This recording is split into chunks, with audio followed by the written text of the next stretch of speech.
नमस्कार दोस्तों, कैसे हैं आप सब। आज हम बात करने वाले हैं जेट प्लांट के बारे में। अक्सर मैं अपनी सभी वीडियो में जेट प्लांट के बारे में आपको बताती हूं कि हमें क्या करना चाहिए, लेकिन आज की वीडियो में हम बात करेंगे कि हमें इसकी अच्छी ग्रोथ के लिए क्या नहीं करना है, क्योंकि अब दिसंबर का महीना आ गया है और काफ़ी ज़्यादा अब ठंड भी बढ़ने लगी है।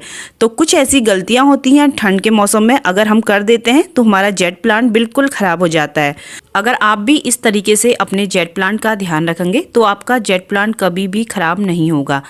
बहुत सारे मेरे पास कमेंट्स आते हैं कि हमारे जेट प्लांट ख़राब हो गया या फिर हमसे लग नहीं पा रहा है। तो दोस्तों, बिल्कुल छोटी छोटी सी बातें होती हैं जिनका हमें ध्यान रखना होता है। वैसे भी जेट प्लांट काफ़ी ज़्यादा हार्डी प्लांट है, इसके ख़राब होने का कोई चांस ही नहीं होता। बस कुछ गलतियाँ होती हैं जिनके कारण ये ख़राब हो जाता है। इसलिए वीडियो को पूरा देखिएगा, क्योंकि जो छोटी छोटी बातें होती हैं उनको आप समझिए, जिसके कारण आपका जेट प्लांट कभी भी ख़राब नहीं होगा। सबसे पहली हम बात करेंगे सनलाइट की। देखिए दोस्तों, जो जेट प्लांट होता है इस पौधे को धूप बहुत ज़्यादा पसंद होती है। तो सर्दियों के मौसम में भी आपको इसे 4 से 6 घंटे की धूप में रखना है, तभी इस पौधे की बहुत अच्छे से ग्रोथ होगी। तो देखिए दोस्तों, काफ़ी लंबे टाइम से अभी बारिश नहीं हुई है और जेट प्लांट की मेरी आप पत्तियाँ देखिए, बिल्कुल इनमें धूल सनी हुई है। तो मैं क्या करती हूँ, कम से कम हफ्ते में एक बार दिन के टाइम पे अपने सारे जेट प्लांट के पौधों पे पानी से स्प्रे कर लेती हूँ। नॉर्मल पानी का स्प्रे करना है। जो अभी मैं वीडियो शूट कर रही हूँ ये 3 बजे का टाइम है। जब भी आप पानी का स्प्रे करते हैं सर्दियों के टाइम पे, तो शाम के टाइम पे नहीं करना है। जब भी सर्दियों के सीजन में पानी का स्प्रे किया जाता है वो दिन में या सुबह किया जाता है। शाम के टाइम पे हम पानी का स्प्रे नहीं करते हैं। वो इसलिए क्योंकि जो पानी होता है सर्दियों के टाइम पे सूखता ही नहीं है। कई बार पौधों की पत्तियों के बीच में पानी जमा हो जाता है, जिससे फंगस लग सकता है। तो मैं तो दोस्तों दिन के टाइम पे हफ्ते में एक बार स्प्रे कर देती हूँ, जिससे जो पौधा होता है काफ़ी ज़्यादा साफ नज़र आता है। नहीं तो जो इसका पौधा होता है काफ़ी ज़्यादा धूल से भरा रहता है। और पत्तियों में स्प्रे करने का एक फ़ायदा ये भी रहता है कि जो पौधा होता है वो ग्रोथ अच्छे से कर पाता है, क्योंकि जो पौधे होते हैं वो पत्तियों से ही अपना भोजन बनाते हैं। अगर पत्तियां साफ होंगी तो पौधे अच्छे से भोजन बना सकेंगे। दूसरी जिस चीज़ की हम बात करेंगे वो है वाटरिंग। सर्दियों के टाइम पे पानी का हमें विशेष ध्यान रखना पड़ता है। अक्सर सर्दियों के टाइम पे जो पौधे खराब होते हैं वो होते हैं ज़्यादा पानी की वजह से। तो मैं तो इस टाइम पे अपने जेट प्लांट को 8 से 10 दिन में पानी देती हूँ एक बार। काफ़ी ज़्यादा लंबा टाइम हो जाता है, कभी कभी तो 10 दिन से भी ज़्यादा हो जाते हैं। तो देखिए दोस्तों, जो मेरे गमले की मिट्टी है बिल्कुल सूखी हुई नज़र आएगी, तो इसलिए बहुत ज़्यादा आपको पानी नहीं देना है। तो कई सारे लोगों के मेरे पास कमेंट्स आ रहे थे कि हमारा जेट प्लांट नहीं लग पाता है। तो दोस्तों, ये प्लांट ऐसा है जो बिना केयर के बहुत अच्छे से चलता है। सिर्फ हम इसमें पानी ज़्यादा डाल डाल के इस पौधे को गला देते हैं।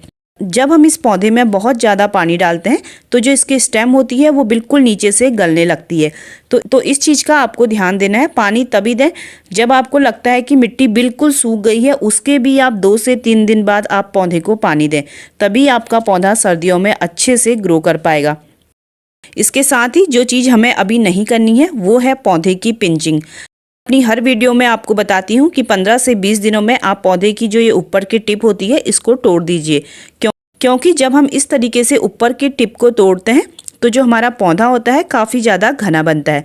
लेकिन इस टाइम पे हमको पिंचिंग नहीं करनी है। वो इसलिए दोस्तों क्योंकि सर्दियों के टाइम पे जो जेट प्लांट होता है उसका होता है रेस्ट टाइम। तो इस टाइम पे ये पौधा बहुत ही धीरे धीरे ग्रोथ करता है।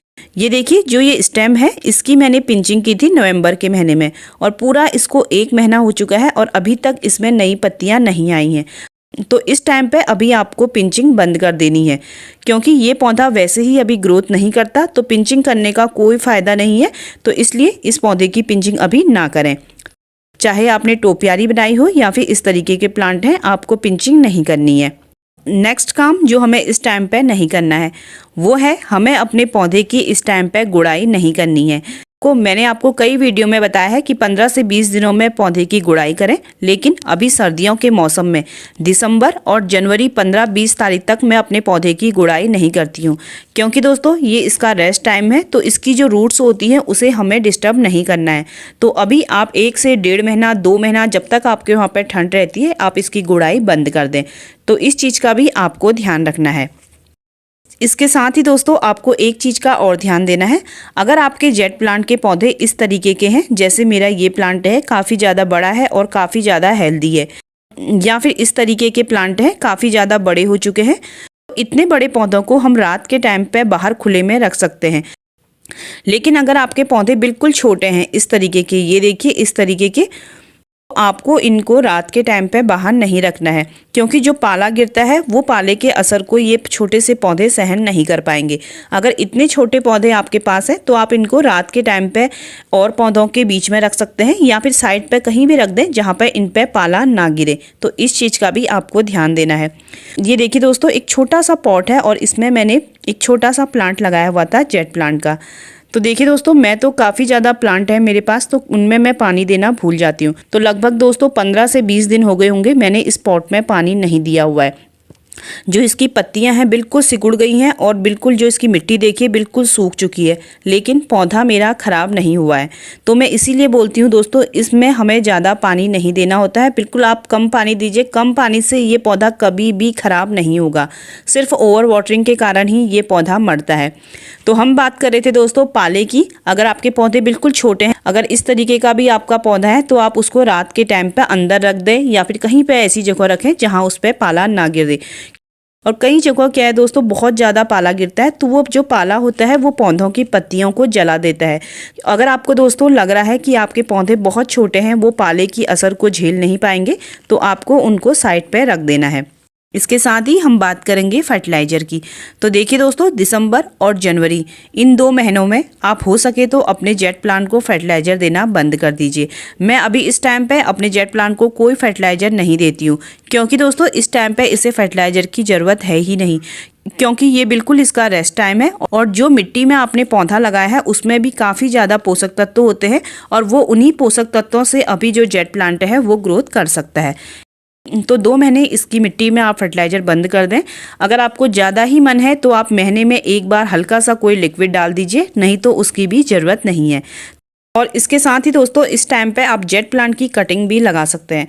जेट प्लांट की कटिंग के लिए ज़्यादा कुछ नहीं करना पड़ता, नॉर्मल मिट्टी पे आप इसको लगा दीजिए, बहुत आसानी से लग जाएगी। सिर्फ ध्यान रहे जो कटिंग होती है आपको उसको धूप में रखना है, और साथ ही उसमें पानी बिल्कुल कम डालना है, जितना कम हो सके उतना पानी डालें, आराम से जेट प्लांट की कटिंग चल जाएगी। तो इस तरीके से दोस्तों आपको छोटी छोटी चीज़ों का ध्यान रखना है। पहला, पौधों को आपको फुल सनलाइट में रखना है, पानी बिल्कुल कम देना है, 8 से 10 दिन में सिंचाई नहीं करनी है, ना ही फर्टिलाइजर डालना है, और ना ही आपको पौधे की पिंचिंग करनी है। अगर इस तरीके से आप भी अपने पौधों का ध्यान रखेंगे तो आपका जेट प्लांट कभी भी खराब नहीं होगा। अगर वीडियो पसंद आया हो तो मेरे चैनल को लाइक और सब्सक्राइब करिएगा। वीडियो देखने के लिए आप सभी का बहुत बहुत धन्यवाद।